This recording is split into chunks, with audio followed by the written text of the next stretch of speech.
नमस्कार मेरी प्यारी लॉयल फैमिली, मैं मिस्टर हेल और आज के पॉडकास्ट में आपके लिए एक ऐसी कहानी जिसे सुनकर आपकी रूह कांप जाएगी। ये कहानी है आरोही की आत्मा की। कहते हैं हर गांव की मिट्टी में अपनी खुशबू छिपी होती है, लेकिन इस गांव की मिट्टी में सिर्फ खून और डर की गंध थी। यहां एक लड़की रहती थी, आरोही। लोग कहते हैं कि उसकी आंखों में कुछ ऐसा था जो किसी को भी अपनी तरफ खींच ले, लेकिन उसकी मौत इस गांव को ऐसी सजा दे गई कि आज भी लोग उसका नाम लेने से डरते हैं। 20 साल पहले सावन की एक रात उसकी लाश नदी किनारे मिली थी। आंखें खुली हुई, होठों पर रहस्यमय मुस्कान और पूरे शरीर पर नाखूनों के गहरे निशान। उस दिन से गांव की रातें अंधेरे से भी ज्यादा डरावनी हो गई। कुएं से अजीब बदबू आने लगी, औरतों के रोने की आवाजें सुनाई देने लगी और कई लोगों ने उसे सफेद कपड़े में नदी किनारे खड़े देखा। लेकिन यह तो सिर्फ शुरुआत थी, क्योंकि आरोही की आत्मा चैन से बैठने वाली नहीं थी। वो लौटी थी अपने बदले के लिए।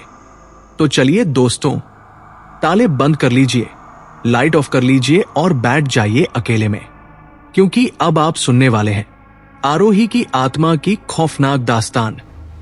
गांव के लोग अक्सर कहते थे कि कुछ नाम ऐसे होते हैं जिन्हें जुबान पर लेते ही अशांति फैल जाती है। उन्हीं नामों में से एक था आरोही। 20 साल पुरानी वह घटना आज भी हर घर की दीवारों पर छाया की तरह टंगी हुई थी। किसी को भी हिम्मत नहीं होती थी कि उस नाम को जोर से पुकारे। बच्चे जब खेलते खेलते गलती से उसका नाम ले बैठते तो औरतें तुरंत उनके मुंह पर हाथ रख देती और आंखों में डर भरकर कहती, चुप रहो वरना वो सुन लेगी। आरोही गांव की सबसे सुंदर लड़की थी। गोरा चेहरा, बड़ी बड़ी आंखें, लंबे काले बाल और गहरी मुस्कान। लेकिन उसकी आंखों में हमेशा एक अजीब सा आकर्षण था जो किसी को भी पल भर में खींच लेता। लोग कहते थे कि उसकी निगाहें साधारण नहीं हैं। बचपन में ही वो सबके बीच अलग दिखने लगी थी। जब बाकी लड़कियां गुड़ियों से खेलती या खेतों में काम में हाथ बंटाती, तब आरोही अकेली नदी किनारे बैठी रहती। शाम ढलते ही वो अक्सर वहीं चली जाती और घंटों बैठी रहकर अजीब सी धुन गुनगुनाती रहती। कई बार गांव की औरतों ने उसे दूर से देखा और कांपते हुए घर लौट आई। उसके पिता एक किसान थे, मेहनती और सीधे सादे इंसान। मां पूजा पाठ में डूबी रहती, लेकिन आरोही का स्वभाव बिल्कुल विपरीत था। वो कभी भी पूजा में शामिल नहीं होती। यहां तक कि जब मां उसे मंदिर ले जाने की कोशिश करती तो वो बहाने बनाकर बच निकलती। गांव का पंडित एक दिन उसके घर आया और बोला, ये लड़की साधारण नहीं है, इसके पीछे कोई छाया है, इसे काबू में रखो वरना अनर्थ होगा। लेकिन पिता हंसकर बोले, ये सब अंधविश्वास है, मेरी बेटी बिल्कुल ठीक है। दिन बीतते गए और आरोही की आदतें और भी अजीब होती चली गई। कई बार लोगों ने देखा कि वह रात को अपने घर की छत पर खड़ी होकर आसमान की ओर देखती है, मानो किसी को पुकार रही हो। हवा का रुख उस वक्त अचानक बदल जाता और पेड़ पौधे सरसराने लगते। फिर वह दिन आया जिसने सब कुछ बदल डाला। वह सावन का महीना था। बारिश के कारण पूरा गांव कीचड़ से भर गया था। उस सुबह आरोही अचानक घर से गायब हो गई। परिवार ने सोचा कि वो नदी किनारे गई होगी, लेकिन घंटों ढूंढने के बाद भी वो नहीं मिली। शाम होते होते गांव के लड़कों ने चीखते हुए खबर दी कि नदी किनारे एक लाश पड़ी है। सब लोग दौड़े और देखा कि वो आरोही थी, लेकिन उसकी मौत साधारण नहीं थी। उसकी आंखें पूरी तरह खुली हुई थी, होठों पर हल्की सी मुस्कान थी, जैसे वो मरकर भी किसी रहस्य को छिपा रही हो। उसके शरीर पर गहरे नाखूनों के निशान थे, जैसे किसी ने उसे नोच डाला हो। गांव वालों ने तुरंत समझ लिया कि यह आत्महत्या नहीं, हत्या है, लेकिन किसने किया कोई नहीं जान पाया। रात ढलते ही गांव पर एक अजीब सा सन्नाटा छा गया। पहले कुएं से बदबू आने लगी, फिर कुछ दिनों बाद औरतों की रोने की आवाजें सुनाई देने लगी। कई लोगों ने दावा किया कि उन्होंने नदी किनारे सफेद कपड़े में लिपटी एक लड़की को खड़े देखा। जो धीरे धीरे धुंध में गायब हो जाती। सबने मान लिया कि आरोही की आत्मा लौट आई है। और फिर एक रात गांव के बूढ़े हरिराम ने कहा कि उसने महसूस किया कोई ठंडी छाया उसके पास से गुजरी है। इसके बाद उसका पूरा परिवार बीमार पड़ गया। बच्चों को बुरे सपने आने लगे। औरतें अचानक चीख कर जाग जाती। अब गांव वाले समझ गए थे कि आरोही की आत्मा चैन से नहीं है। गांव का माहौल बदल चुका था। सूरज ढलते ही लोग दरवाजे बंद कर लेते। कोई भी नदी किनारे जाने की हिम्मत नहीं करता।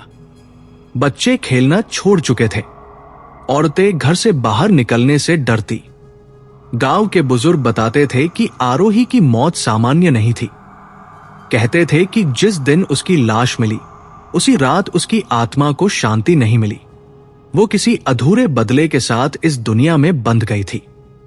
गांव का पंडित बार बार कहता कि उसकी आत्मा को तृप्त करना ही होगा, लेकिन कोई भी उसके घर के पास जाने की हिम्मत नहीं करता था, क्योंकि आरोही का घर अब सुनसान पड़ा था और रात को वहां से अजीब सी आवाजें आती थी। लोगों ने कहा कि आधी रात को उस घर की खिड़की में सफेद साया झलकता है। कभी बाल खुले हुए, कभी चेहरा आंशिक दिखता और फिर अचानक गायब हो जाता। एक रात गांव का एक युवक रमेश, जो अपनी बहादुरी के लिए मशहूर था, दोस्तों के साथ शर्त लगा बैठा कि वह आरोही के घर जाएगा। सबने मना किया, लेकिन वह हंसकर बोला, भूत वूत कुछ नहीं होता। रात को वह सचमुच गया। दरवाजा अजीब ढंग से खुद ब खुद खुल गया। उसके दोस्त बाहर खड़े रहे। रमेश अंदर गया और फिर कभी बाहर नहीं आया। सुबह उसका शव घर के आंगन में पड़ा मिला। आंखें खुली हुई थी और चेहरे पर वही अजीब मुस्कान जो आरोही की मौत के समय थी। अब गांव वाले बिल्कुल यकीन कर चुके थे कि यह आत्मा साधारण नहीं है। यह अपने बदले की शुरुआत कर चुकी है और धीरे धीरे गांव में मौत और पागलपन फैलने लगा। रमेश की मौत ने पूरे गांव को दहला दिया। अब किसी को शक नहीं रहा कि यह आत्मा वही है जो नदी किनारे मरी थी। रमेश की लाश का दृश्य भयावह था। उसकी आंखें पूरी तरह खुली हुई थी। होठों पर वही रहस्यमय मुस्कान और शरीर पर नाखूनों के ताजा घाव। जिस किसी ने उसे देखा उसका खून ठंडा पड़ गया। उसकी मां चीख चीख कर बेहोश हो गई और पिता घर छोड़कर कहीं दूर रिश्तेदारों के पास चले गए। गांव के लोग अब शाम ढलते ही घरों में कैद हो जाते। दरवाजे और खिड़कियां बंद कर ली जाती, लेकिन आत्मा को इससे कोई फर्क नहीं पड़ता। लोग कहते थे कि कई बार आधी रात को खिड़की पर दस्तक होती है और जब कोई साहस करके बाहर झांकता है तो केवल एक साया दिखाई देता है। गांव का माहौल धीरे धीरे पागलपन में बदलने लगा। कुछ बच्चे रात में नींद में चलकर सीधे नदी किनारे पहुंच जाते और होश आने पर कांपते रहते। औरतें आधी रात को अचानक रोने लगती और कहती कि किसी ने उनके कानों में फुसफुसाया है। गांव के पंडित ने सबको इकट्ठा किया और कहा, अब विलंब नहीं किया जा सकता। ये आत्मा बदला चाहती है। जब तक इसका राज नहीं खुलेगा तब तक यह गांव का नाश करती रहेगी। लोग डर के मारे चुप थे। तभी एक बूढ़ी औरत ने कहा, मैंने आरोही की मौत वाली रात कुछ देखा था। सबकी आंखें उसकी ओर टिक गई। वो कांपते हुए बोली, मैंने देखा था कि वो अकेली नदी किनारे नहीं गई थी, उसके साथ कोई और था, लेकिन डर के मारे मैं उस वक्त किसी को कुछ कह नहीं पाई। ये सुनकर सब सकते में आ गए। अब शक और गहरा गया कि आरोही की मौत में किसी गांव वाले का हाथ है। पंडित ने कहा, अगर सच सामने नहीं आया तो आत्मा और हिंसक हो जाएगी। और ठीक वैसा ही हुआ। अगले कुछ हफ्तों में 3 और लोगों की मौत हुई। सबकी हालत वही, खुली आंखें, रहस्यमय मुस्कान और नाखूनों के निशान। अब गांव का हर व्यक्ति डर में जी रहा था। भाग 4 की शुरुआत होती है उस डर से जिसने गांव को जकड़ लिया था। गांव में अब कोई भरोसा नहीं बचा था। हर कोई शक करने लगा कि शायद आरोही की मौत में उसका पड़ोसी या कोई अपना ही शामिल है। माहौल इतना तनावपूर्ण हो गया कि लोग एक दूसरे से बात तक नहीं करते। रात को गांव सुनसान हो जाता। कुत्ते तक भौंकना बंद कर देते। लेकिन कभी कभी अचानक ठंडी हवा का झोंका आता और दरवाजे अपने आप खुल जाते। लोगों का मानना था कि वो आत्मा अब खुलकर घूम रही है। गांव के बाहर वाले कच्चे रास्ते पर अक्सर लोगों ने उसे देखा। सफेद कपड़े में लिपटी हुई, बाल खुले और आंखें सीधी सामने देखती हुई। जो भी उसे देखता उसकी रूह कांप जाती। पंडित ने फैसला किया कि आत्मा की मुक्ति के लिए हवन करना होगा। उसने पूरे गांव को बुलाया और नदी किनारे एक बड़ा यज्ञ शुरू किया। लोग कांपते हुए मंत्र पढ़ रहे थे, लेकिन अचानक हवा तेज हो गई। आग बुझने लगी, राख चारों तरफ उड़ने लगी और उसी राख में सबने देखा कि सफेद कपड़ों में एक आकृति खड़ी है। औरतें चीख पड़ी, बच्चे रोने लगे। पंडित ने मंत्रों की आवाज और तेज कर दी, लेकिन अचानक उसके गले से आवाज बंद हो गई, जैसे किसी ने उसकी सांस रोक दी हो। वह जमीन पर गिर पड़ा और तड़पते तड़पते मर गया। ये देख सब बिखर गए। लोग भागने लगे। अब सबको यकीन हो गया कि यह आत्मा हवन या पूजा से शांत नहीं होगी। इसका बदला अधूरा है और वह पूरा होकर ही शांत होगी। उस रात गांव में किसी ने नींद नहीं ली। हर घर में डर का पहरा था। लोग अपने बच्चों को छुपाकर रखते, लेकिन कई बच्चे अचानक गायब हो जाते और सुबह नदी किनारे बेहोश मिलते। अब गांव का नाम आसपास के कस्बों तक फैल चुका था। लोग इसे शापित गांव कहने लगे। और इसी बीच एक और रहस्य सामने आया। एक औरत ने स्वीकार किया कि आरोही की मौत से पहले उसने उसे अपने घर के आंगन में किसी युवक के साथ देखा था, लेकिन वह युवक कौन था यह उसने कभी नहीं बताया। गांव वालों को अब यकीन हो चला कि आरोही की मौत महज दुर्घटना या आत्महत्या नहीं थी। ये एक सुनियोजित साजिश थी और उसकी आत्मा अब न्याय मांग रही थी। गांव अब पूरी तरह तबाह हो चुका था। घर उजड़ चुके थे, खेतों में काम बंद हो गया था और बच्चे तक डरे समय किसी कोने में सिमट कर बैठे रहते। अब हर कोई जान चुका था कि आरोही की आत्मा तब तक शांत नहीं होगी जब तक उसका रहस्य पूरी तरह सामने नहीं आता। गांव के कुछ साहसी युवक, जिनमें विजय, गोपाल और सुरेश थे, उन्होंने ठान लिया कि अब इस राज को जानकर ही दम लेंगे। वे नदी किनारे गए, जहां से सब कुछ शुरू हुआ था। रात गहरी थी, चांद बादलों में छिपा हुआ। अचानक नदी का पानी उफान मारने लगा और उसके बीचों बीच सफेद कपड़ों में खड़ी एक आकृति दिखाई दी। वही चेहरा, वही खुली आंखें और वही रहस्यमयी मुस्कान। वो आरोही थी। तीनों कांपते हुए उसके सामने खड़े हो गए। तभी अचानक एक ठंडी हवा चली और उनके चारों ओर आवाज गूंजने लगी। मुझे धोखा दिया गया था, मेरा खून किया गया था। जब तक सच सामने नहीं आएगा, मैं किसी को चैन से नहीं जीने दूंगी। यह सुनकर विजय कांपते हुए बोला, कौन था वो जिसने तुम्हें मारा? आरोही की आत्मा धीरे धीरे आगे बढ़ी। उसका चेहरा और भयानक हो गया। अचानक पास के पेड़ से खून टपकने लगा और उसकी शाखाओं पर एक परछाई दिखाई दी। सबने देखा, वो कोई और नहीं बल्कि गांव का चौधरी था, जिसने 20 साल पहले अपनी हवस के लिए आरोही को नदी किनारे बुलाया और उसकी हत्या कर दी। उस वक्त चौधरी सबसे ताकतवर इंसान था और सब डर के मारे चुप रहे। सच दब गया, लेकिन आत्मा ने उस सच को कभी मरने नहीं दिया।